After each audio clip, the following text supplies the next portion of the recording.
আমাদের সন্তানদেরকে রাজাকারের বাচ্চা বলে গালি দিল একজন মুক্তিযোদ্ধার সন্তান হিসেবে আমি এটা মেনে নিতে পারলাম না। কোনো স্বাধীন দেশে বর্বরচিত হিটলারের মতো এই যে হেলিকপ্টার দিয়ে গুলি করা হয়েছে, এটা কোনো সভ্য জাতি মানে নিতে পারে না।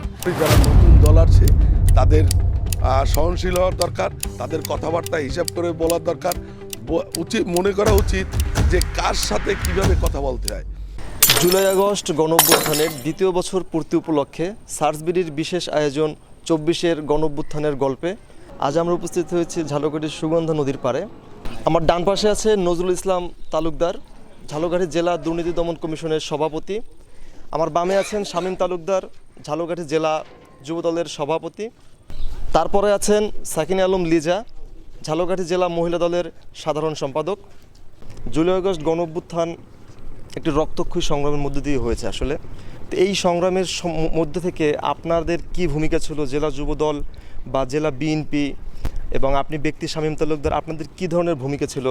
আমাদের নেতা জনাব তারেক রহমান বলেছিলেন যে দল পরিচয় না দিয়ে, ব্যক্তির পরিচয় না দিয়ে এই ছাত্র আন্দোলন যারা করেছে তাদের পাশে থাকো। রফিকুল ইসলাম জামাল ভাই, তার অফিসে দেখা হয়, তখন সে বলে তুই এখানে কি করো? আমি বলি আসছি এমনিতেই। তখন সে বলে যে ঝালকাঠি ছাত্র আন্দোলন হয় না? আমি বলি যে না, অতটা ছাত্র আন্দোলন হয় না। তুই কি এইটাকে বেগবান করতে পারবি ছাত্র আন্দোলন? আমি কি চেষ্টা করে দেখতে পারি। তখন আমি আসি, 3 তারিখে রওনা দিই। 3 তারিখ আমি গাড়িতে বসি, গভর্নমেন্ট স্কুলের ছাত্র ছিল বিপি আমাদের প্রান্ত, ওর কাছে আমি ফোন দিই, জিজ্ঞেস করি যে তোমরা কি ছাত্র আন্দোলনে যোগ দিতে পারবা, ঐক্য হইতে পারবা? বলে মামা আপনি যদি সাথে থাকেন তাহলে পারবো। আমরা আবার আসবো শামীম তালুকদার আপনার কাছে। এ পর্যায়ে আমরা জানতে চাই অ্যাডভোকেট সাকিনা আলম লিজা আপনার কাছে যে জুলাই আগস্ট গণঅভ্যুত্থানে নারীদের একটা বড় অংশগ্রহণ করেছিল এখানে আমরা দেখেছি যে ঝালকাঠিতে যে মিছিলগুলো হয়েছে সেখানে নারীদের একটা স্বতঃস্ফূর্ত অংশগ্রহণ ছিল। তো এখানে আপনি একজন নারী হিসেবে, একজন লয়ার হিসেবে, একজন রাজনীতি সচেতন ব্যক্তি হিসেবে আপনি এটাকে কীভাবে ডিল করেছিলেন? আমি প্রথমেই 24-এর গণ আন্দোলনে বা গণ অভ্যুত্থানে যারা শহীদ হয়েছেন তাদের রুহের মাগফিরাত কামনা করছি এবং তাদের পরিবারের, তাদের স্বজনদের প্রতি সহানুভূতি ও সহমর্মিতা জানাচ্ছি। আমি সম্মান প্রদর্শন করছি জুলাই আন্দোলনে যারা সম্পৃক্ত ছিল, যারা আহত হয়েছিলেন। আসলে এই যে 24-এর গণ অভ্যুত্থান বা গণ আন্দোলন যেটাই বলি, এটা ছিল মূলত অন্যায়ের বিরুদ্ধে ন্যায়ের একটা লড়াই, যার সূচনা হয়েছিল ছাত্রদের উপরে চাপিয়ে দেওয়া বা একটা যে অযৌক্তিক একটা কোটা দূরীকরণের দাবি থেকে, যে দাবিটা ছিল অত্যন্ত যৌক্তিক একটা দাবি।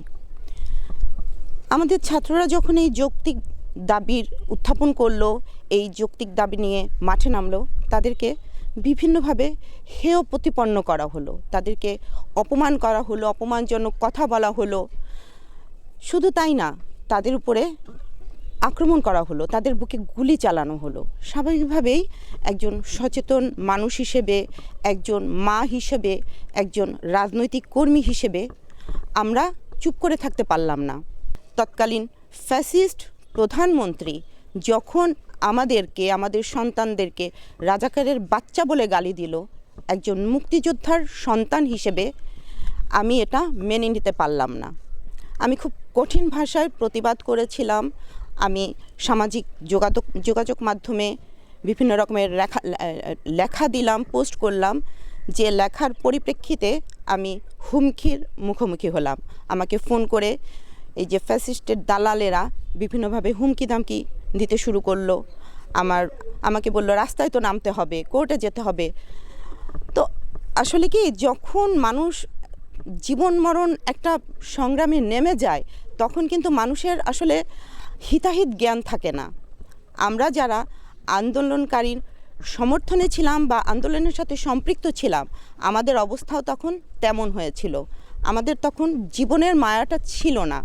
যখন আমাদের সন্তানদেরকে গুলি করে হত্যা করা শুরু হলো, আমরা এটা মানতে পারলাম না স্বাভাবিকভাবেই। আর বিশেষ করে আমরা যারা মায়ের জাতি, আমরা কিভাবে চুপ থাকি? সারা বাংলাদেশেই কিন্তু মায়েরা নেমে গিয়েছিলেন। অ্যাডভোকেট সাকিন আলম লিজা, আমরা আবার আপনার কাছে আসব। এ পর্যায়ে আমরা প্রশ্ন করতে চাই ঝালকাঠি জেলা দুর্নীতি দমন কমিশনের সভাপতি নজরুল ইসলাম তালুকদার, আপনার কাছে আমরা ফিরতে চাই।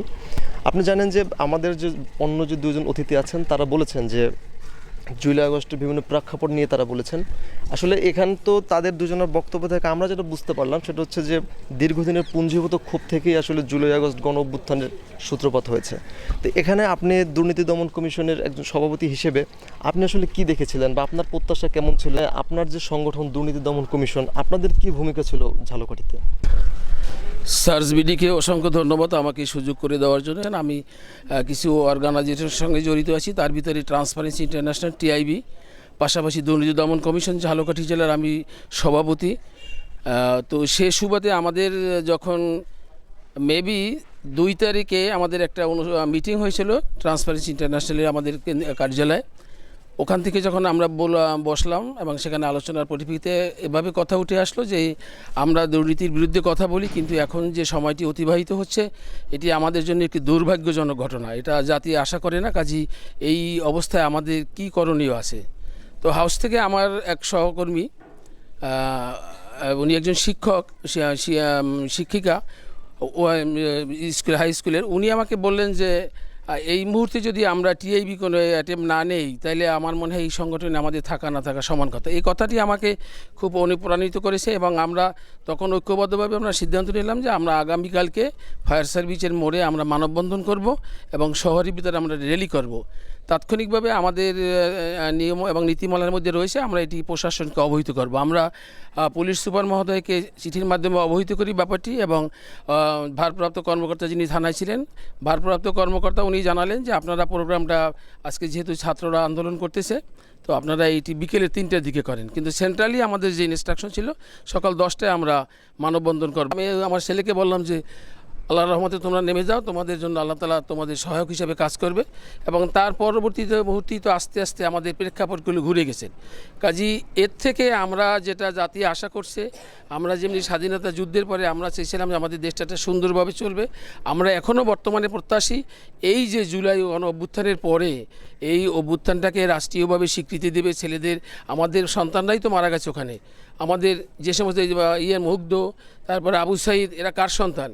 কোনো স্বাধীন দেশে বর্বরচিত হিটলারের মতো এই যে হেলিকপ্টার দিয়ে গুলি করা হয়েছে, এটা কোনো সভ্য জাতি মানিয়ে নিতে পারে না। কাজে আমরা আশা করব আমাদের ভবিষ্যৎ প্রজন্মকে একটা সুন্দর সুষ্ঠু বাংলাদেশ গড়ে তুলবেন এবং ওনারা বাংলাদেশ থেকে যত রকমের সন্ত্রাসী কার্যকলাপ আছে এটাকে প্রতিহত করার জন্য আইনি ব্যবস্থার মাধ্যমে রাষ্ট্রটাকে একটা বিশ্বের বুকে আমাদের মাথা উঁচু করে দাঁড়াতে পারি। আচ্ছা নজরুল ইসলাম তালুকদার, আমরা আবার আসবো আপনার কাছে। এরপর যে আমরা ফিরে যেতে চাই ঝালকাঠি জেলা যুব দলের আহ্বায়ক শামীম তালুকদার, আপনার কাছে। জুলাই আগস্ট পরবর্তী সময়ে অনেকগুলো রাজনৈতিক দলের সৃষ্টি হয়েছে এবং সেই রাজনৈতিক দলগুলোর নেতৃত্ব দিচ্ছে ইয়াং জেনারেশনের যারা আপনার আন্দোলনের স্টেক হোল্ডার ছিল তারাই। তো এখানে বর্তমান যে এক্সিস্টিং রাজনৈতিক দলগুলো আছে তাদের সাথে এই নতুন যে নবাগত রাজনৈতিক দলটা এসেছে বা যারা আসবে তাদের মধ্যে কিভাবে আপনার সম্প্রীতির রাজনীতি বা হচ্ছে রাজনৈতিক শিষ্টাচার কিভাবে মেনটেন করা যেতে পারে? অনেকে রাজনীতিতে নতুন আসছে, আর যারা রাজনীতিতে সিনিয়র আছে তাদের সাথে কথা আচরণ এটা তাদেরই বোঝা উচিত যে সিনিয়রদের সাথে কিভাবে কথা বলতে হয়। এটা জেনে শুনেই সিনিয়রদের সাথে কথা বলতে হবে। আর সিনিয়রদের উচিত জুনিয়রদের কিভাবে ভালোবাসা দেবে, কিভাবে স্নেহ করবে। আর রাজনীতির কালচারটা ইনশাল্লাহ আমি মনে করি আগামীতে রাজনীতির কালচারটা এমন হবে যে সিনিয়র এবং জুনিয়রদের ভিতরে যে গ্যাপটা আছে এই গ্যাপটা হয়তো বা থাকবে না। আমাদের নেতা জনাব তারেক রহমান যে রাজনীতির কালচারটা শুরু করছেন, এই রাজনীতির কালচার যদি ইনশাল্লাহ ভবিষ্যতে এইভাবে চলতে থাকে ইনশাল্লাহ সিনিয়রদের জুনিয়রদের ভিতরে এই কালচারটা আমি মনে করি থাকবে না। আর আমি মনে করি যারা নতুন দল আসছে তাদের সহনশীল হওয়ার দরকার, তাদের কথাবার্তা হিসাব করে বলার দরকার, উচিত মনে করা উচিত যে কার সাথে কিভাবে কথা বলতে হয় আর এরা রাজনীতিতে কতদূর পর্যায়ে গেছে আর আমি কি পর্যায়ের থেকে রাজনীতি শুরু করছি। এইটা যদি আমি মনে করি তাহলে আমি মনে করি যে না, তাহলে সিনিয়র জুনিয়রদের ভিতরে একটা সমন্বয় আসবে এবং এই সমন্বয়টা ইনশাল্লাহ আগামীতে ফিরে আসবে আমি মনে করি। জুলাই আগস্ট গণঅভ্যুত্থানের পরবর্তী বাংলাদেশকে আপনারা আসলে আপনাদের অবস্থান থেকে কী রকমের বাংলাদেশ প্রত্যাশা করছেন? যারা জুনিয়র আছে তাদের মধ্যেও যদি বড়দের প্রতি সম্মান, শ্রদ্ধা, এই মানসিকতাটা থাকে, তো সব কিছু মিলে আমরা সুন্দর একটা বাংলাদেশ অবশ্যই গড়ে তুলতে পারবো এবং আমি আশাবাদী এ বিষয়ে। নজরুল ইসলাম তালুকদার, আমরা আসলে প্রোগ্রামের একেবারেই শেষ পর্যায়ে। আমরা এই শেষ পর্যায়ে আপনার কাছে জানতে চাই, টিআইবি বা আপনার হচ্ছে দুর্নীতি দমন কমিশন যে সংগঠনগুলো আছে, তারা আসলে আগামীর যে বাংলাদেশ বিনির্মাণে তারা কী ধরনের ভূমিকা রাখতে পারে বলে আপনি মনে করেন? আমাদের যারা রাজনীতিবিদ রয়েছেন ওনারা যদি স্বচ্ছ থাকেন এবং সুন্দর থাকেন, আমাদেরকে যদি ভালো সুন্দর দেশ দেওয়ার জন্য একটি মাত্র পথ, সেটি হলো ওনাদের সদিচ্ছা। যারা রাষ্ট্র পরিচালনা করেন, যারা পার্লামেন্টে যারা সদস্য থাকেন, ওনারাই তো আইন প্রণয়ন করেন, আবার ওনারাই আইন ভঙ্গ করেন। কাজেই সেই জায়গাটা যদি ওনারা সততার সঙ্গে থাকেন, যেমন বর্তমান সরকারের বিভিন্ন কয়েকজন মন্ত্রীকে আমি সাধুবাদ জানাই, ওনাদের অনেস্টি এবং ওনাদের যে ঐকান্তিক যে প্রচেষ্টা, এটি যদি অব্যাহত থাকে আমাদের দেশটা একটা সুন্দর দেশ হবে, এটা আমার প্রত্যাশা। দুর্নীতি দমন কমিশনকে স্বাধীনভাবে কাজ করতে দিতে হবে, সরকার এটাকে হস্তক্ষেপ করতে পারবে না, তাহলেই আমাদের দেশে এগিয়ে যাবে, এটা আমি আশা করি। দর্শক, এ পর্যায়ে আমাদের বিদায় নেবার পালা।